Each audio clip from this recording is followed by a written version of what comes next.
बदायूं में इस समय मतदान चल रहा है और हमारे साथ कांग्रेस के उम्मीदवार हैं सलीम शेरवानी जी। आइए उन्हीं से बात करते हैं, उनसे पूछते हैं कि क्या उम्मीदें हैं उनकी। सर, इस बार के इलेक्शन की बात करें तो ये कहा जा रहा है कि बदायूं में आप लोगों की जो टक्कर है वो किस पार्टी से टक्कर है? देखिए, मैं तो ये समझता हूँ कि पूरे हिंदुस्तान में कांग्रेस की टक्कर जो है वो भारतीय जनता पार्टी से है, क्योंकि लोग और मतदाता अच्छी तरह समझ गए हैं कि केंद्र में दो ही पार्टियां सरकार बनाती हैं, या तो कांग्रेस सरकार बनाती है या भारतीय जनता पार्टी सरकार बनाती है। ये छोटी छोटी पार्टियां वोट लेती हैं, फिर समर्थन के लिए सौदा करती हैं, ये बात लोगों के दिमाग में बैठी हुई है। तो मैं तो समझता हूँ बदायूं में मेरी सीधी टक्कर भारतीय जनता पार्टी से है। अच्छा, यहाँ पर अगर हम देखें तो धर्मेंद्र यादव का ये क्षेत्र कहा जाता है एक तरीके से सपा का गढ़ है, उसमें कांग्रेस किस तरीके से सपा के उम्मीदवार को एक तरीके से धूल चटा सकते हैं? देखिए, 2009 में मैं कांग्रेस के टिकट से यहाँ लड़ा था, सपा ने मेरा टिकट काटा था। उस वक्त यहाँ पे कांग्रेस को पूरी पांचों कंस्टिट्यूंसीज़ में, असेंबली कंस्टिट्यूंसी में मिला के 25-30 हज़ार वोट मिलता था। जब 2009 में मैं आया कांग्रेस के टिकट पे तो मुझे 2 लाख वोट मिले और मैं 30 हज़ार वोट से हार गया चुनाव। और मेरे हार की 2 बहुत बड़ी वजह थी। सबसे बड़ी वजह ये थी कि बीजेपी ने यहाँ उम्मीदवार नहीं उतारा था, जेडीयू को ये सीट दी थी और बीजेपी का सारा वोट धर्मेंद्र यादव जी को ट्रांसफ़र हुआ। दूसरी वजह ये थी कि मुसलमानों का वोटिंग परसेंटेज काफ़ी कम रहा। 30 हज़ार का मतलब होता है कि अगर आप 15-16 हज़ार आपको वोट ज़्यादा मिल गया तो वो दूसरा आप जीत सकते हैं चुनाव। तो मेरी यहाँ पे एक पकड़ है, मेरी यहाँ पे लोगों से एक रिश्ता है, और क्योंकि मैं 4-5 दफ़ा यहाँ से सांसद रह चुका हूँ तो रिश्ते तो बनते ही हैं। तो मैं ये समझता हूँ कि उसी चीज़ 2014 में मैं यहाँ से लड़ा नहीं, अब मैं फिर 2019 में यहाँ से आया हूँ तो मुझको बेहद सपोर्ट और बेहद प्यार मिला है, और मैं समझता हूँ कि ये सीट कांग्रेस अब की दफ़ा निकालेगी।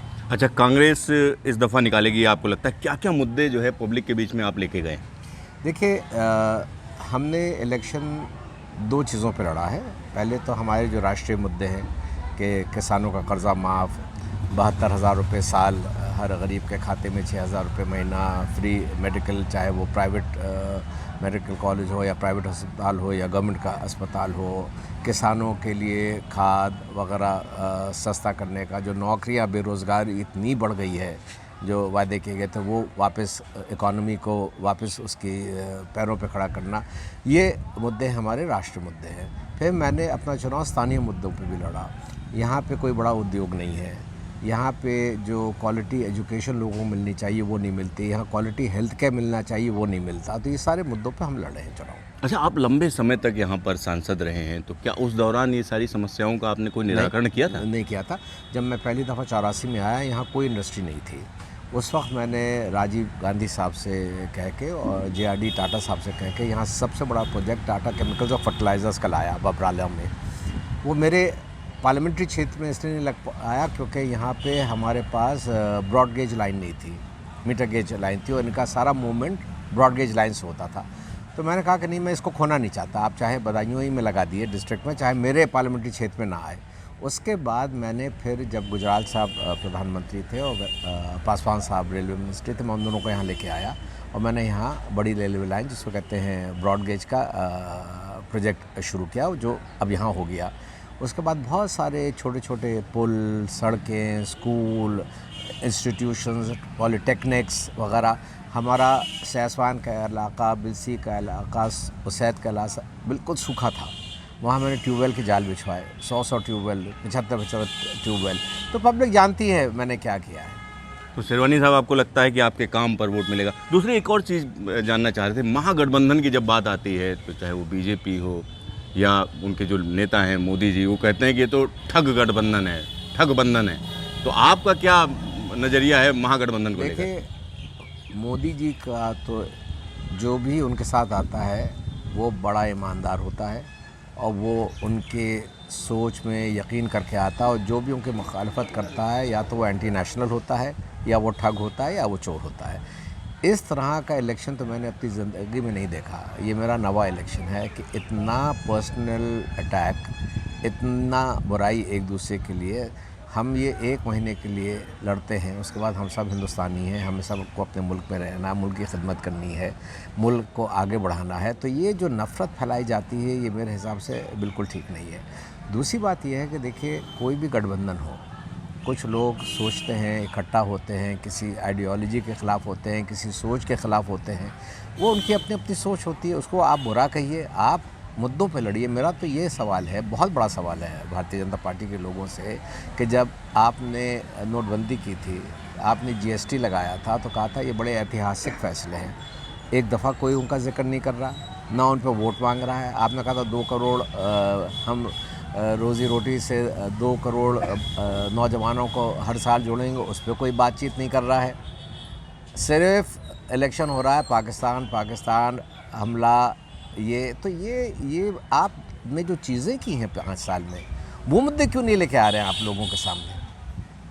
तो सर अगर हम बदायूं की बात करें, बदायूं लोकसभा क्षेत्र में, तो कहा जाता है यादव और मुस्लिम यहाँ पर एक प्रोमिनेंट फैक्टर हैं जी। तो क्या लगता है वो कितना जोर शोर से आपके साथ खड़े हैं? देखिए ऐसा है कि इस क्षेत्र में कोई 4.5 से 5 लाख मुसलमान हैं बदायूं में, और 4 लाख के करीब यादव हैं, तो ये दोनों मिला के 9 लाख वोट हो जाते हैं।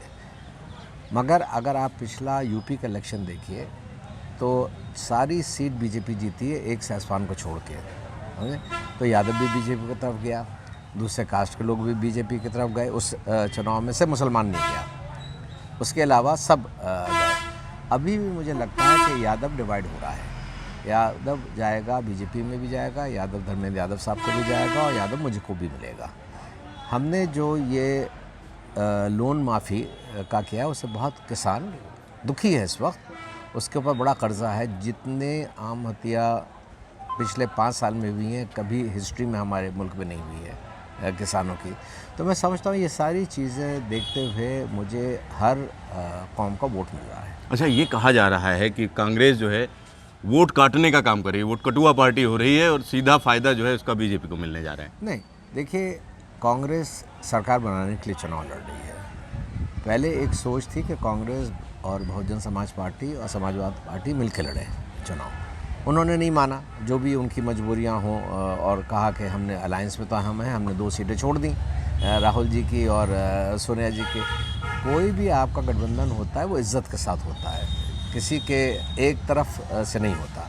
मेरा तो पूरा यकीन था कि तीनों पार्टियां मिलकर लड़ती हैं तो बीजेपी उत्तर प्रदेश में 10 सीटों से नीचे हो जाती है। मगर जब कांग्रेस आज आई है चुनाव में तो कांग्रेस किसी को हराने नहीं आई है, कांग्रेस चुनाव जीतने आई है। आज तक से बातचीत के लिए धन्यवाद। बहुत बहुत शुक्रिया।